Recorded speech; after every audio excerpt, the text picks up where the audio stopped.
Pernah tak anda pening kepala tengok akaun bank, nampak macam banyak duit, tapi bila cek penyata untung rugi, rugi pula? Ataupun sebaliknya? Selalunya, kekeliruan ni berpunca daripada satu benda je. Sama ada perniagaan anda guna perakaunan asas tunai ataupun asas akruan.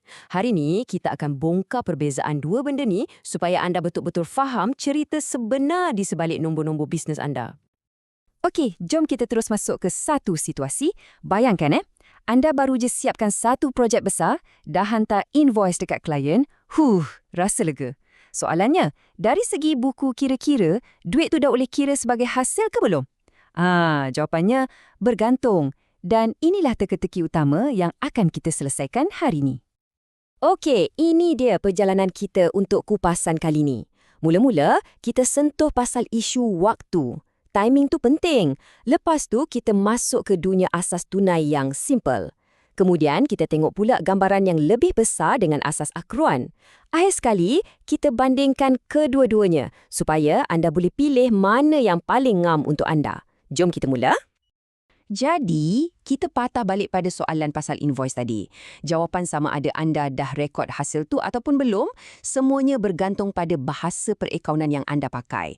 Ada dua logat utama dalam bahasa ni dan setiap satu cerita dia lain sikit tau tentang kesihatan keuangan bisnes anda. Jom kita mulakan dengan kaedah yang paling senang nak faham. Perikanan asas tunai. Anggap je ini macam pendekatan apa yang nampak, itu yang dapat. Ia sangat mudah sebab ia betul-betul ikut pergerakan duit. Duit masuk, duit keluar. Itu je. Jadi, poin paling penting kat sini, dengan asas tunai, satu transaksi tu wujud dalam buku akaun anda hanya bila duit dah bertukar tangan. Kalau duit masuk, kita panggil hasil. Kalau duit keluar, itu belanja.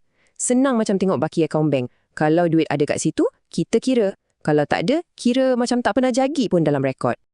Mari kita guna balik contoh invoice tadi tu.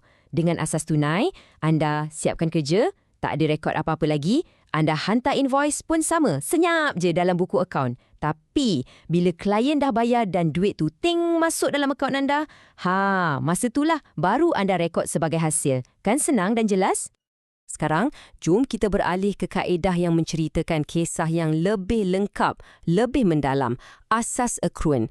Kalau asas tunai tu cerita pasal apa yang ada dalam dompet anda hari ni, asas akruan pula cerita pasal nilai yang anda dah hasilkan dan janji-janji yang anda dah buat. Tak kiralah duit tu dah dapat ke belum. Kat sinilah bezanya. Perakaunan akruan ni dia rekod satu benda tu bila ia berlaku, bukan bila duit bergerak. Hasil diiktiraf sebaik sahaja anda dah layak dapat duit. Contohnya bila kerja dah siap. Dan belanja pula direkod sebaik sahaja ia ditanggung walaupun anda belum bayar bil tu lagi. Tengok ni, bila guna asas akruan, magiknya berlaku lebih awal. Anda siapkan kerja, anda hantar invoice dan masa inilah anda terus rekod hasil. Kenapa? Sebab pada masa tu, anda dah pun layak dapat bayaran tu. Bila klien bayar nanti, itu cuma kira sebagai selesaikan hutang je sebab transaksi tu dah pun direkod. Okey, sekarang kita dah faham konsep asas dua-dua kaedah ni kan?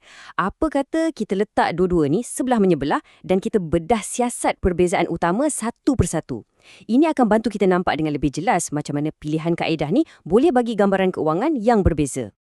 Nah, slide inilah jantung perbincangan kita hari ni. Ia letak asas tunai dan asas akruan betul-betul sebelah menyebelah. Cuba perhatikan perbezaan dekat setiap baris. Hasil, belanja, aset dan liability. Sekejap lagi kita akan kupas setiap satu baris ni. Jadi anda boleh nampak macam mana pilihan anda boleh ubah terus cerita kewangan syarikat. Kita mulakan dengan yang paling atas. Hasil. Macam yang kita dah bincangkan, dengan asas tunai, semua pasal dapat duit. Titik.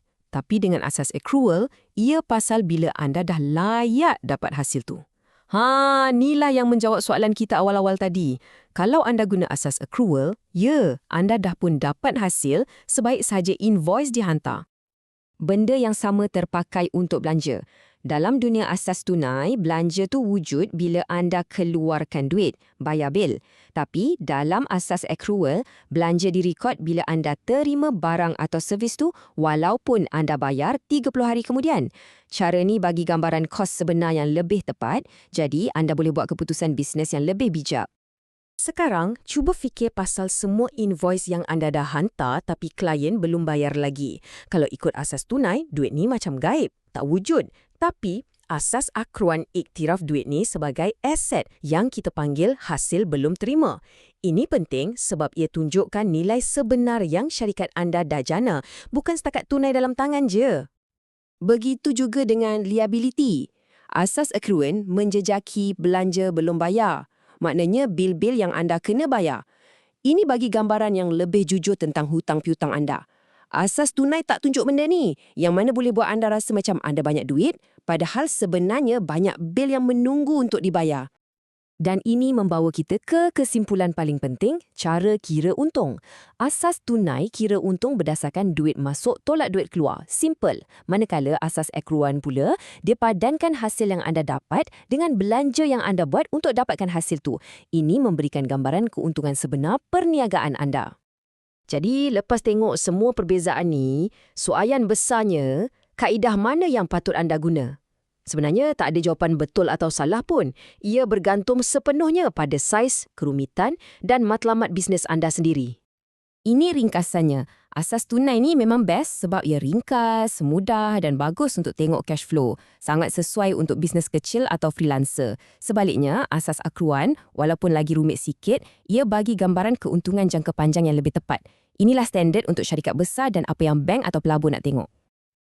Petikan ni memang kena sangat. Faham beza antara asas tunai dan accrual ni bukan setakat teknikal je, tapi ia soal fasih berbahasa bisnes.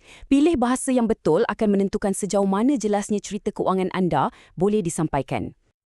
Jadi, saya tinggalkan anda dengan soalan ni untuk difikirkan. Bila anda tengok penyata kewangan anda, adakah ia hanya tunjuk baki bank anda semata-mata? Ataupun adakah ia menceritakan kisah penuh tentang nilai yang anda dah cipta dan janji yang anda dah buat? Pilihan bahasa perakaunan anda lah yang menentukan jawapannya.